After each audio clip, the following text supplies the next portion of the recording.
কিন্তু আমাদের গঠনতান্ত্রিক আন্দোলনের অবস্থান, আমরা জুলাই সনদের পূর্ণ বাস্তবায়ন চাই এবং তা হতে হবে গণমুখী এবং জনতার অধিকার ভিত্তিক।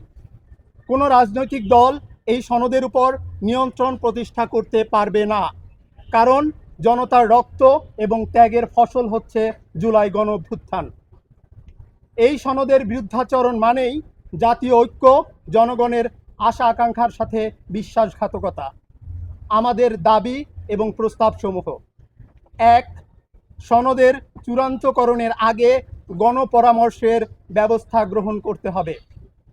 ২.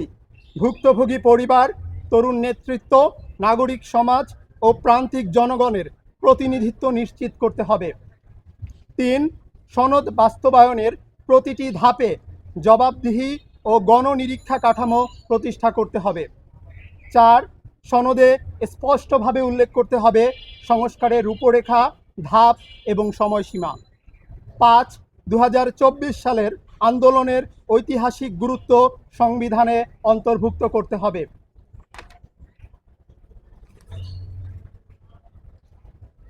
যেহেতু আগামীর বাংলাদেশ কেমন হবে তার একটি লিখিত দলিল, তাই এটাকে গণমুখী করতে সুস্পষ্ট পথরেখা থাকা প্রয়োজন। আমরা এখনও জুলাই সনদ হাতে পাইনি। আমরা প্রত্যাশা করছি চূড়ান্ত সনদ আমাদের সেই আকাঙ্ক্ষা পূরণ করবে। বাংলাদেশ গঠনতান্ত্রিক আন্দোলন দাবি করে খসড়ার দুর্বলতাগুলোকে অ্যাড্রেস করে তার সংশোধন করে অতি স্বল্প সময়ের মধ্যেই জুলাই ঘোষণাপত্র সরকারিভাবে ঘোষণা করা হোক। সেটা যেন কোনোভাবেই আগস্টের 5 তারিখকে অতিক্রম করে না যায়। কোনো রাজনৈতিক দল, গোষ্ঠী কিংবা কোনো সংগঠনের প্রতি সদয় কিংবা তাদের কোনো চাপে যেন এই ঘোষণাপত্র বিলম্বিত না হয়। জুলাই ঘোষণাপত্র ও সনদ নিছক কোনো রাজনৈতিক কাগজ নয়, এটি আমাদের ইতিহাসের ধারাবাহিক অভিব্যক্তি।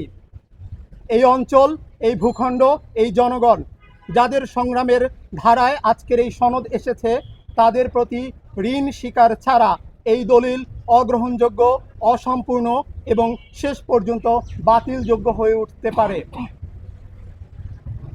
বাংলার জমিদারতন্ত্র বিরোধী সংগ্রাম থেকে শুরু করে ব্রিটিশ বিরোধী আন্দোলন, চাষাভুষো বাঙালি মুসলমানের পাকিস্তান আন্দোলন, 1952 ভাষা সংগ্রাম, 1971 নমশূদ্র ও বাঙালি মুসলমানের মিলিত বাংলাদেশ বিপ্লব, এই প্রতিটি অধ্যায় এক একটি পরিপাক স্তর, যার শেষে আমরা পৌঁছেছি 2024 সালের ছাত্র জনতার জুলাই গণঅভ্যুত্থানে। এই সনদ যদি সেসব স্রোতের স্মৃতি ধারণ না করে, তবে তা জনগণের চেতনার সঙ্গে সংযোগ হারাবে।